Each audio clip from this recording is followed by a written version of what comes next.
When you think of fighting games, no name is more synonymous with the genre than Capcom. While they didn't invent the genre, they did make 2D fighters into an arcade cash cow with Street Fighter II, laying down the foundation for damn near every 2D fighting game since. Capcom was king in the 90s, with high-quality fighting games such as the various Street Fighter II updates, Street Fighter III, Darkstalkers, Marvel vs. Capcom, JoJo's Bizarre Adventure, among others.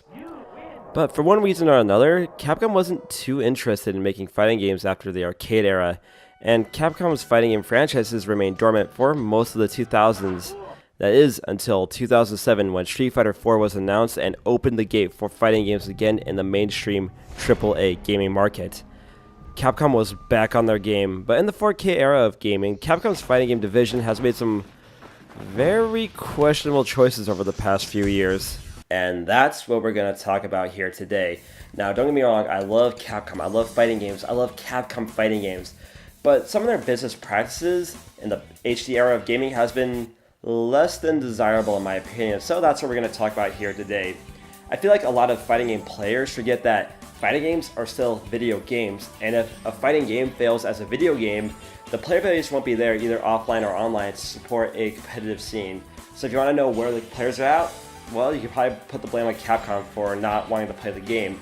So that's what I'm focusing on here today. It's not so much the quality of the games themselves, the gameplay and all that stuff. I won't really bring that up unless that's, really relevant to the discussion. But I'm mostly focusing on the business side of things from Capcom and why these games didn't do so well as they could have, or indeed, maybe even should have in some situations. So, with any kind of video, let's start at the beginning. And the beginning with Street Fighter IV and Tatsunoko vs. Capcom. The first two major fighting games that Capcom made in the late 2000s were Street Fighter IV and Tatsunoko vs. Capcom, and both were big hits. Street Fighter IV sold very well for itself and issued in a new age of fighting games and the fighting game community. Capcom didn't mess up anything too major here. I mean, yeah, it was really annoying that Capcom had to bring back their age-old tradition of updating one game forever instead of making a sequel with Street Fighter IV. First you had Street Fighter IV, then Super Street Fighter IV, then Super Street Fighter IV Arcade Edition, and finally ending in Ultra Street Fighter IV. At the very least, Capcom made it easy to upgrade your game. As long as you had a copy of Super Street Fighter IV or Super Street Fighter IV Arcade Edition, you could just buy the upgrade digitally, or buy a new disc if you so desired. So it was very easy to keep updated without having to break the bank. And yeah, Capcom really did mess up the balance with Street Fighter IV Arcade Edition, where Yun and Fei Long ran wild, even though Sakura, Akuma, and Viper and Cammy were low-tier, top-tier in that version. And yeah, the initial launch of Ultra Street Fighter IV on PlayStation 4 was botched, thanks to Sony and Capcom farming the job out to other ocean. Thankfully, that version got patched on PS4 to be the definitive version of Street Fighter IV to play on. That's the version we're looking at here. Man, I miss Yun. Tatsunoko vs. Capcom, on the other hand, was a Wii exclusive, and exclusive to Japan at first. But after fan-demand in the West, Capcom went through licensing hell to bring the title to America in 2010, and it sold surprisingly well for itself for a fighting game on the Wii. While it didn't catch fire as much as Capcom would like, and it didn't really do too much in the FGC, but it did so well, and it is a fun game to check out at the end of the day. Thanks to emulation, Tatsunoko vs. Capcom has gotten a second chance at life with a solid online community. That was weird, wasn't it? You make good games, and people buy the games, and people will play the games. It's genius. I know some people will credit Tatsunoko vs. Capcom as, being a dead game, but it did sell well, and keep in mind, the Wii sold a lot that generation, and there weren't a lot of fighting games on the Wii. So Capcom trying to make a fighting game exclusively to the Wii was a fairly smart move in my opinion. It just didn't really take off in the FGC because I don't think a lot of fighting game players were interested in buying a Wii just for Tatsunoko vs. Capcom, and players of Super Smash Bros. Brawl just weren't interested in playing a 2D fighting game, even though I'm surprised more people didn't jump on the bandwagon because people were really hating Brawl in that point of time, but that's a video for another day. So what was next after these two games? Oh yeah, you know what I'm talking about. It's Marvel, baby! Some of the best fighting games in the 90s were the Marvel vs. Capcom titles, and with Capcom's success with Street Fighter IV and Tatsunoko vs. Capcom, a new Marvel game was the next logical step for Capcom, and that step was made with Marvel vs. Capcom 3 in 2011. It was what you wanted with a new Marvel fighting game. You had modern characters like Dante, Chris Redfield, and Deadpool duking out with some classics like Thor and Arthur, and the people loved it. It sold well and did well with the critics, but after launch is where problems started. Early 2011, the tragic Tohoku earthquake struck Japan and absolutely devastated the nation. Not to dwell too much on this topic, but Capcom and, well, just about everybody else living in Japan at the time had to deal with the aftermath. DLC for vanilla Marvel vs. Capcom 3 was planned, but Tohoku totally derailed it, and, well, derailed the whole country at the same time. Whatever post-launch content was planned for Marvel 3 was shelved and put into an updated version of Marvel vs. Capcom 3. Ultimate Marvel vs. Capcom 3, which launched later in 2011. Honestly, this was for the better, as there were some glitches like the DHC glitch were just way too powerful and couldn't be fixed with a simple patch. What was the DHC glitch, you ask? What is DHC glitch? That means you can do a combo into another combo with a super, but that combo is not landing any combo, but when he knocked down, it's still a combo, you understand? Hell no, what the fuck is that? As for Ultimate, it did fix many issues with Vanilla 3 and added 12 new characters to play as, but didn't sell as well as the base version. I guess launching the same game twice in 1 year isn't exactly the best idea. Personally, I was so salty I sold my Steelbook version of Vanilla 3 for Dreamcast games. Best trade ever. Keep in mind, Capcom spent a good amount of 2011 plugging Street Fighter 4 Arcade Edition and then the upcoming Street Fighter Cross Tekken, so Marvel needed to get finished. I can't say for sure, but Capcom seemed like they were in a rock and a hard place. They had three options. 1. Launch Ultimate Marvel vs. Capcom 3 that year. 2. Lose the license and risk no more updates to Marvel 3. Or 3. Delay Ultimate and have it flood the market with Street Fighter Cross Tekken. They chose the first option.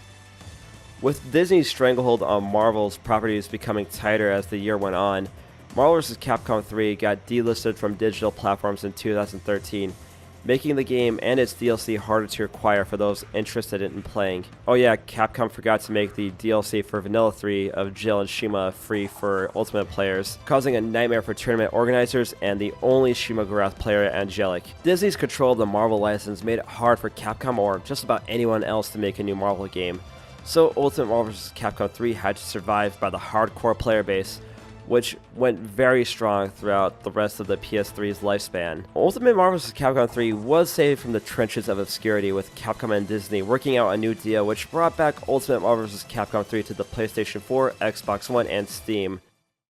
For Marvel vs. Capcom 3, I can't really put the blame too much on Capcom for what they had to do to Marvel 3. I mean, it was the best they can make of worst case scenarios, between Disney just having a total stranglehold on Marvel properties and the Tohoku earthquake just totally shaking the foundation of Japan. They, really just had a bad hand dealt to them during that time. But for what it's worth, the game is still being played in tournaments, and the community really kept that game alive throughout its dark ages after it got delisted from PSN and Xbox 360. And to the point where they actually brought the game back for PS4 and Xbox One and Steam, and people are still playing the game to this day. So if you want to play the definitive Marvel vs. Capcom game on PlayStation 4 or on Xbox One or Steam, definitely check out Marvel vs. Capcom 3 in my opinion. It's pretty rad. So what's the next game on the list? What was after Marvel vs. Capcom 3? Oh wait, it was Street Fighter Cross Tekken. Shit, I need a drink for this one. Yeah, it's chocolate milk, but you know what? My diet does not need this, but I need this right now. Street Fighter Cross Tekken was announced at Comic-Con 2010 along with its sister game, Tekken Cross Street Fighter. It was a neat concept, taking the two biggest fighting games around and fusing them together for one awesome package for Street Fighter fans and another game for Tekken fans, and people were pretty excited. Capcom spent a good amount of 2011 promoting the game, with some questionable choices along the way. One thing that really stuck out to me was the gem mechanic, where players could get certain buffs in gameplay through these certain gems. I thought it was going to be a groove-like mechanic like, well, the grooves from Capcom vs. SNK 2, but they were really just a pay-to-win mechanic where certain really good gems were locked behind a paywall. And when you introduce pay-to-win mechanics in your competitive game, you have undermined the purpose of your competitive fighting game. So that was pretty whack. Capcom also had the idea of Cross Assault, a mini reality TV show for Twitch where a team of 5 Tekken players and a team of 5 Street Fighter players played against each other for a chance to win $25K.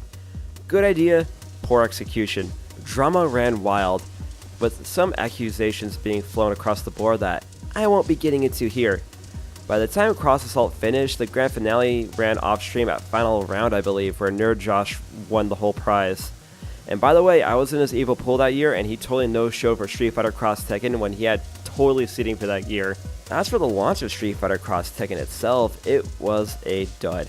It didn't sell horrible nor did it get critically mauled, but it didn't reach sales expectations and fans weren't so forgiving for quite a few reasons. For one, pre-release didn't do itself any favors with bad box art Mega Man being a playable character, which just seemed cruel to Mega Man fans after having 2 Mega Man games canned beforehand and Keiji Inafune leaving Capcom at the time. To be fair, Inafune did think the idea was funny, but no one else did. 2. Cross Tekken couldn't really get Tekken fans interested in crossing the line into 2D fighters, and most players were just more than content to play games like Tekken 6 or Soul Calibur 5. 3. Cross Tekken used the same art and assets as Street Fighter 4. If you weren't a fan beforehand, the worst shaders in Cross Tekken wouldn't win you over. Double points for the garish custom color selection choices. 4. The game itself was boring as hell. Timeouts were a serious problem, and a good chunk of the Tekken side was unusable in any serious setting due to lacking anti-airs or just feeling incomplete.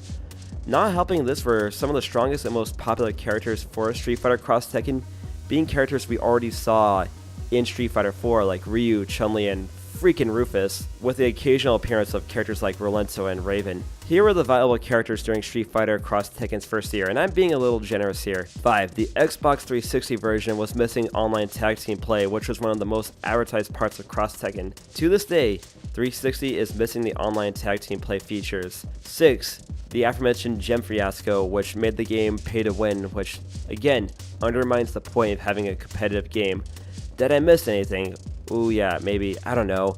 The whole on-disc DLC fiasco? See, during this generation of gaming, DLC was a new thing for major game companies, and companies were experimenting with ways to exploit players for money. Capcom was really bad about this.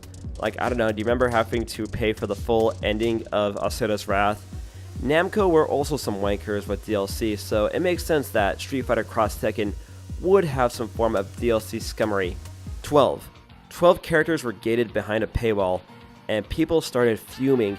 The characters were done, but the players had to fork over more money for not even new content, just an unlock code. By mid-2012, Street Fighter Cross Tekken's name was mud, and its status as the next big game in the fighting game community was thrown out the window. Perhaps the final nail in the coffin for Cross Tekken was not a nail hammered by Capcom or Namco, but by EVO. See, EVO had the idea to run Street Fighter Cross Tekken as a 2-on-2 event instead of a singles tournament, like most tournaments at EVO. That meant other events during 2012 ran as doubles events as practice for EVO, and most players just couldn't be bothered to take it seriously. Viscant on a Reddit post said this is one of the worst decisions EVO has ever done, and I'm inclined to agree. Street Fighter Cross Tekken quickly fell off the radar during the 2012 tournament season, and even an appearance and a chance to win a car for the game at the Street Fighter 25th Anniversary Tournament in 2012 couldn't save the game. To Capcom's credit, they did make huge improvements with the game early 2013 with Street Fighter Cross Tekken version 2013. And the game is in a better state now than it was at launch, but it was too little, too late. Capcom's DLC shenanigans ruined the image of Cross Tekken in the public eye, and the fighting game players dropped the title and moved on to greener pastures.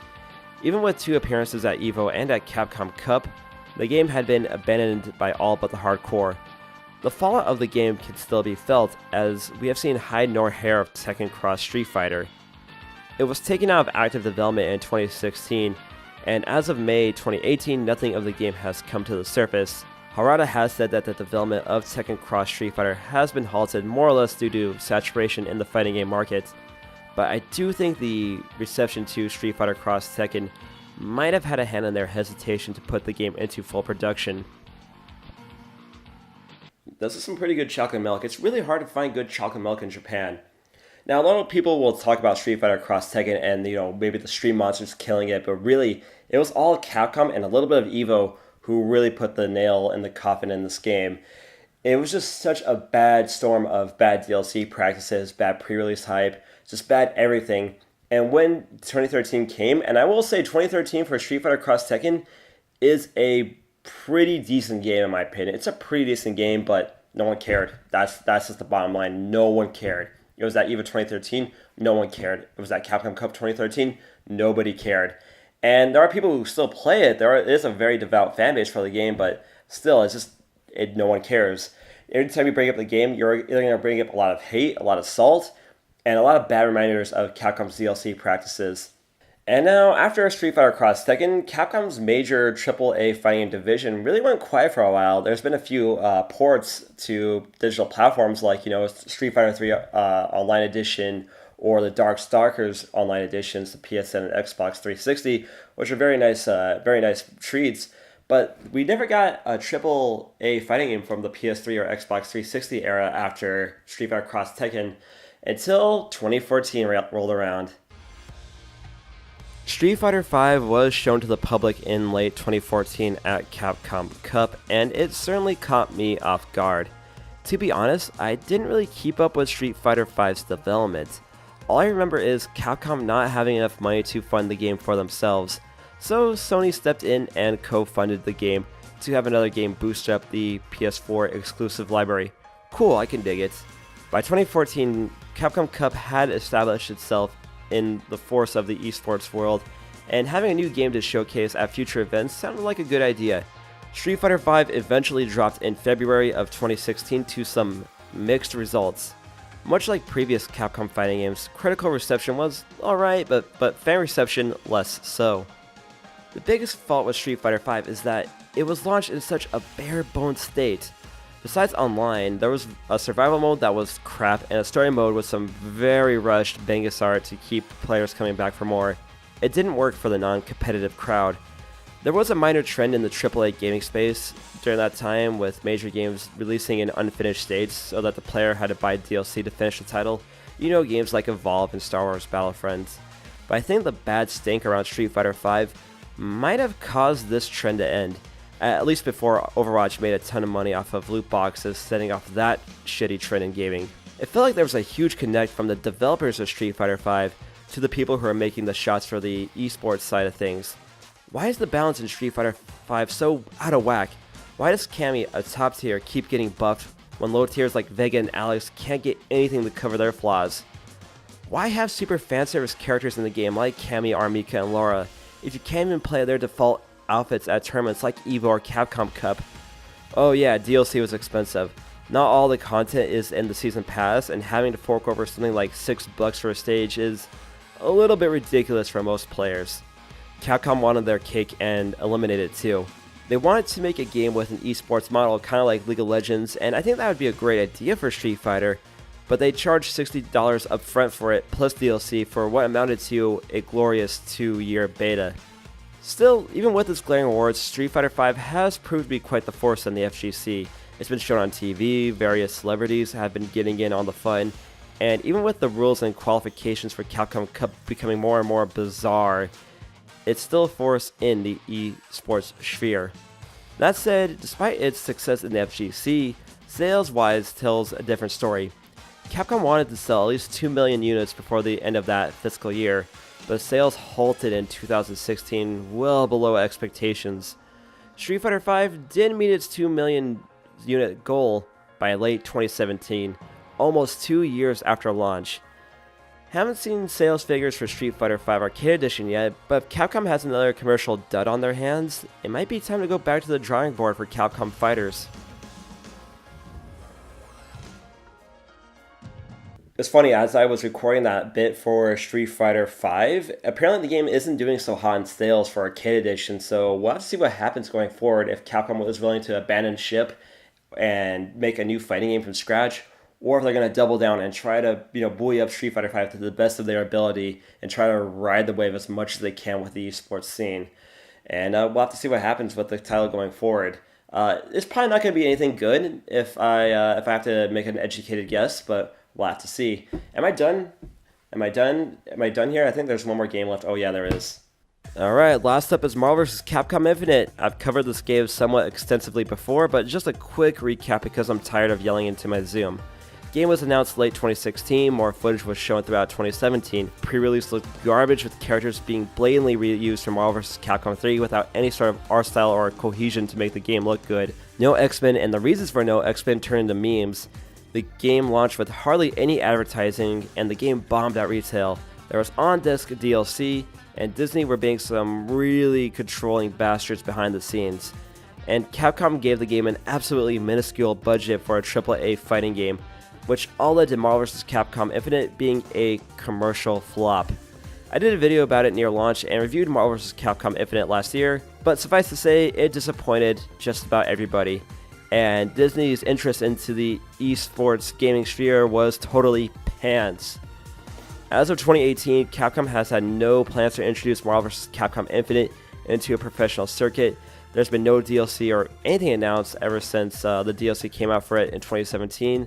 So at this point, it's safe to say Marvel vs. Capcom Infinite got left behind. There are people playing it, don't get me wrong, but I think for the major FGC, for the people who are actually trying to make a living off the gaming, Marvel vs. Capcom Infinite just couldn't cut the mustard.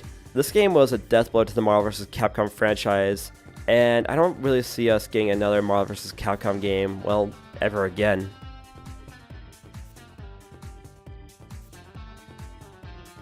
Okay, now I'm done.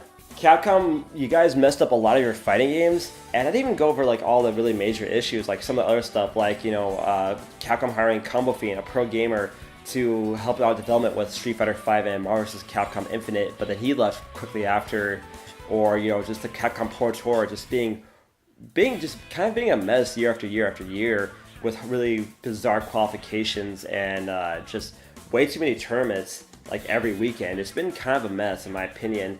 And as someone who's been trying to follow the game casually, I can only imagine it's a lot of stress for the pro players who actually need this money to survive.